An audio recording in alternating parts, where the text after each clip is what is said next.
Hello again, and for today I am going to go into video games proper. I believe I had talked about wanting to talk about the state of the video games industry when I did the best of the decade for video games commentary that I did with all of my best of the decade stuff.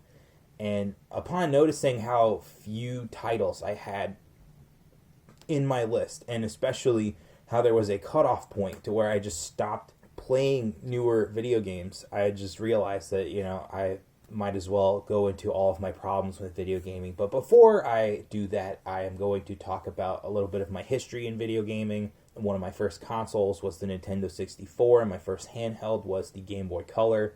From there, I spiraled into the PS2, the GameCube, the original Xbox. Even though the PS2 is my favorite console of the three, I somehow got the 360 because I believe it was just because it was first. And back when the PS3 came out, I realized there's not that many differences between the two consoles other than the really awesome exclusive Sony games like Infamous and Uncharted. So I didn't really want to get one, but now that there's backwards compatibility, I'm thinking about getting a PS4. Currently, I own a Switch. My GameCube still runs really well. Trying to put back together my girlfriend's PS1, my Nintendo 64, and if I find the cable, my PS2, because I still have games to finish, believe it or not, with that.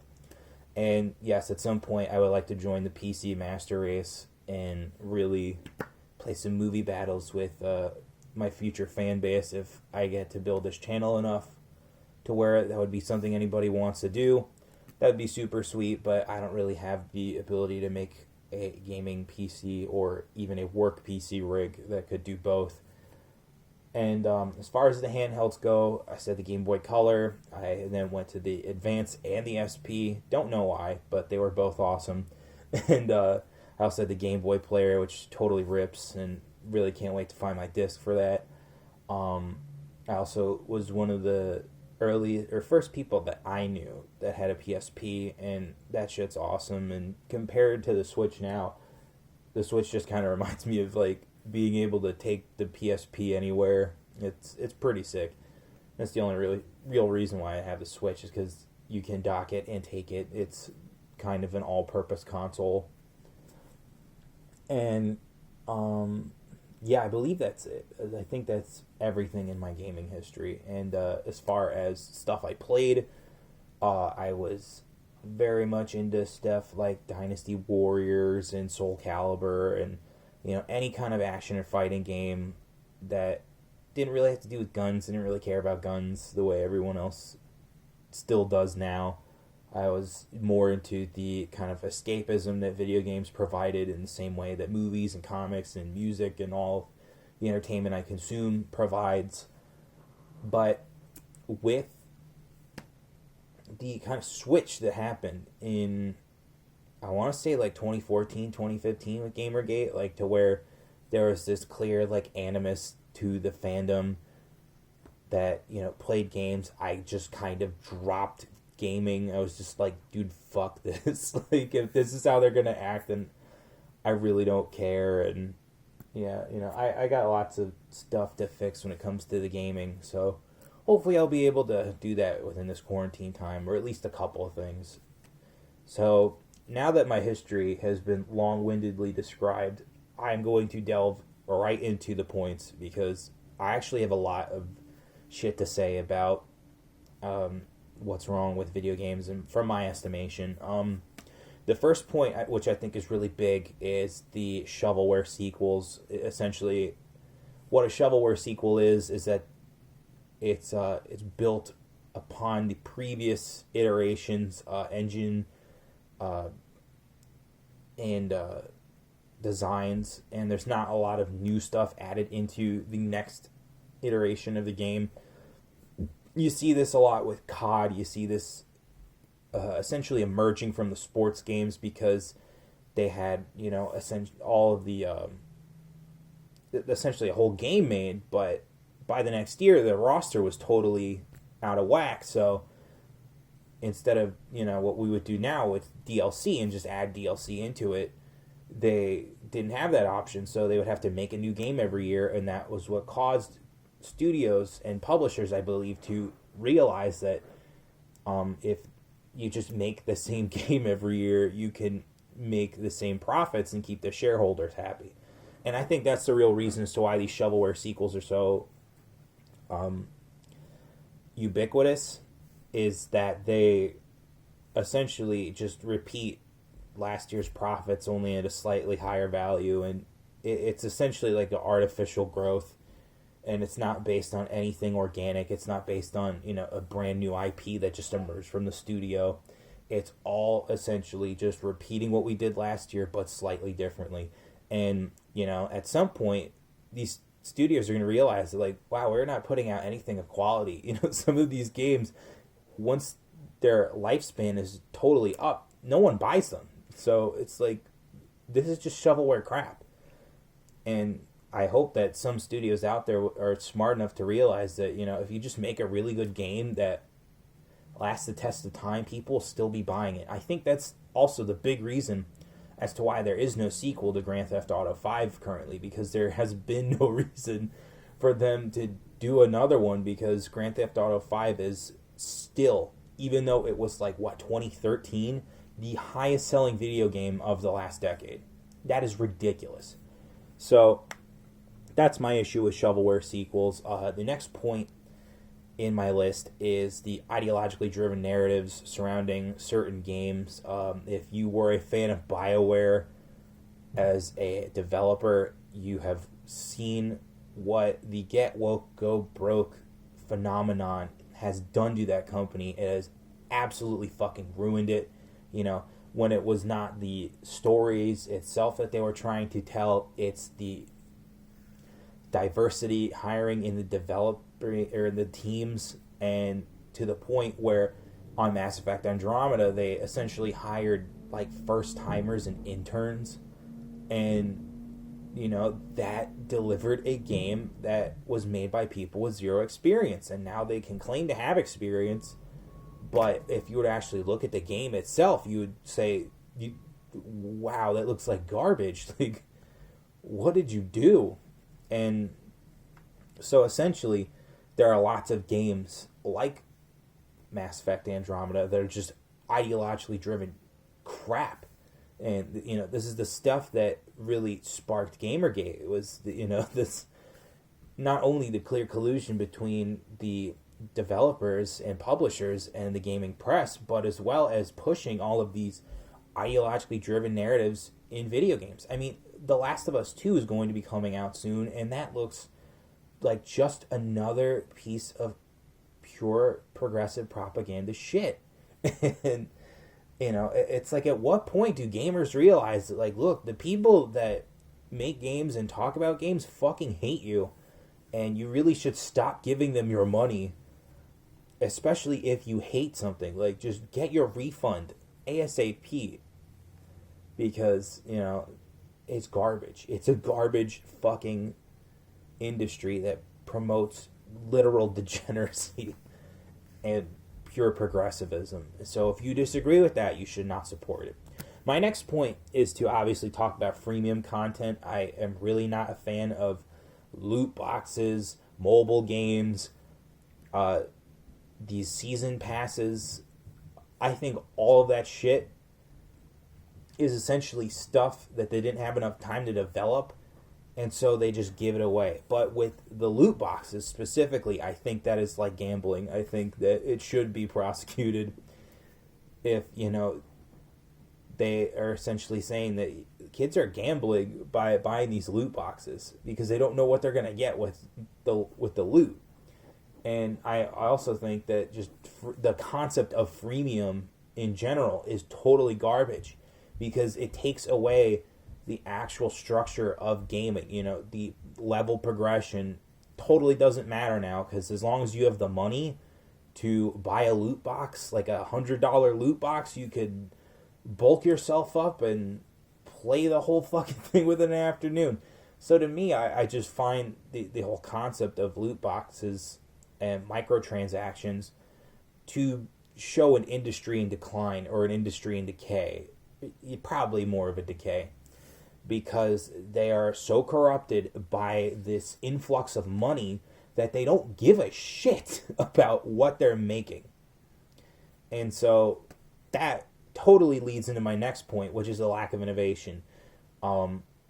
And the point after also kind of ties into that. We are at the pinnacle of graphics. They are hyper realistic, or they can be literally whatever you want, but most games choose to be these hyper realistic photocopies of reality with whatever fantastical elements they want to put into it.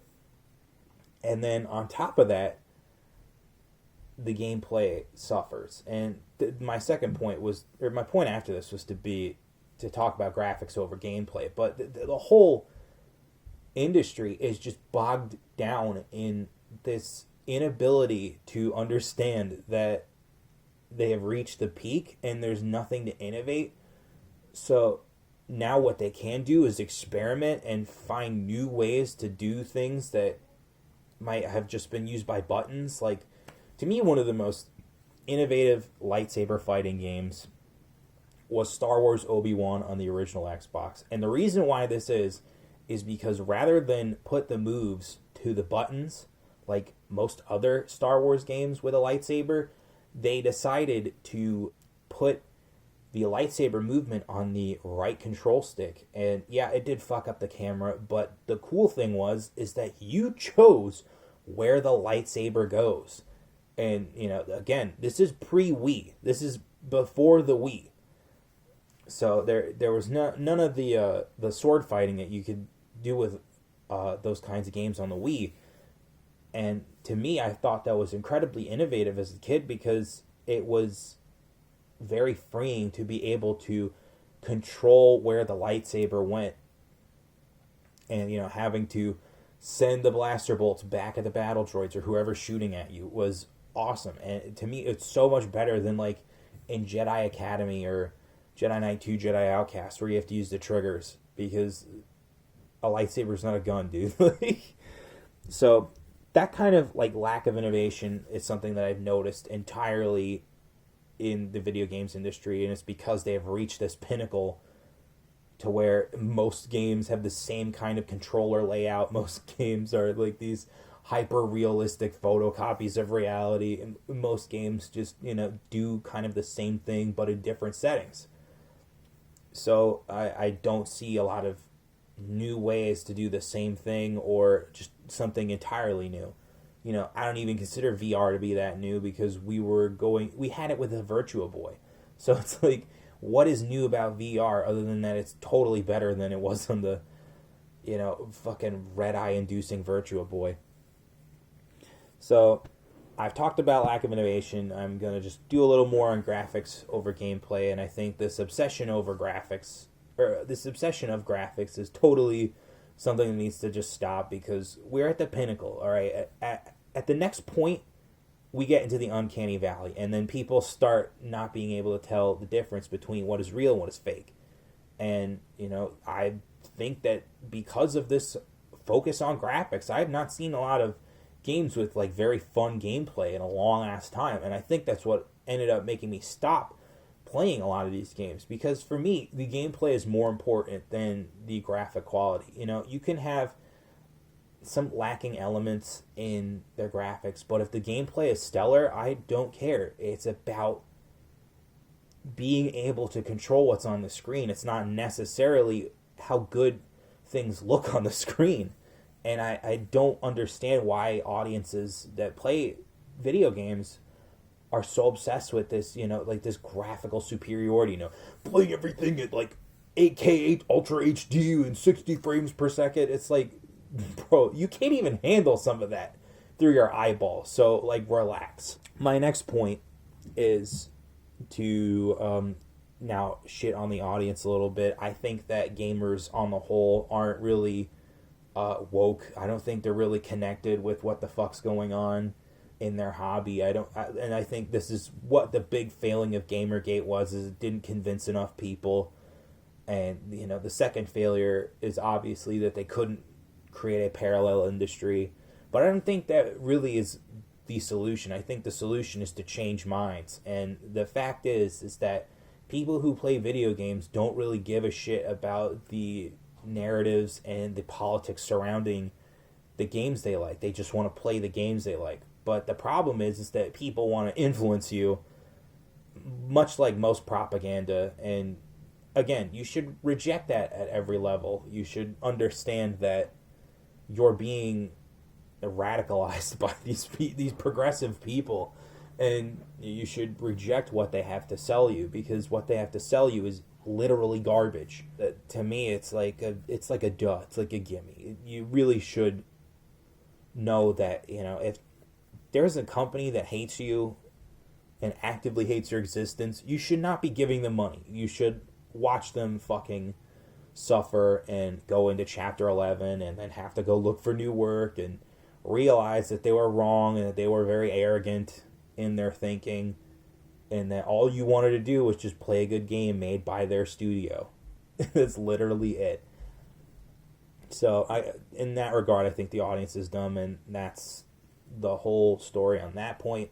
And then my final point, I think, is more of a recent issue. I think the turnover of development teams, like at BioWare, for example, I think when it happens at any studio and when, things just shift around, again, A, there's no job security, B, there's no real guarantee that you'll get work the second go around, and then, what does the future hold for you? I think there needs to be probably a giant shakeup in the video games industry. I think certain people who have been stuck at companies forever should go make new independent studios and try to do a CD Projekt Red where they, blow up into this giant successful corporation.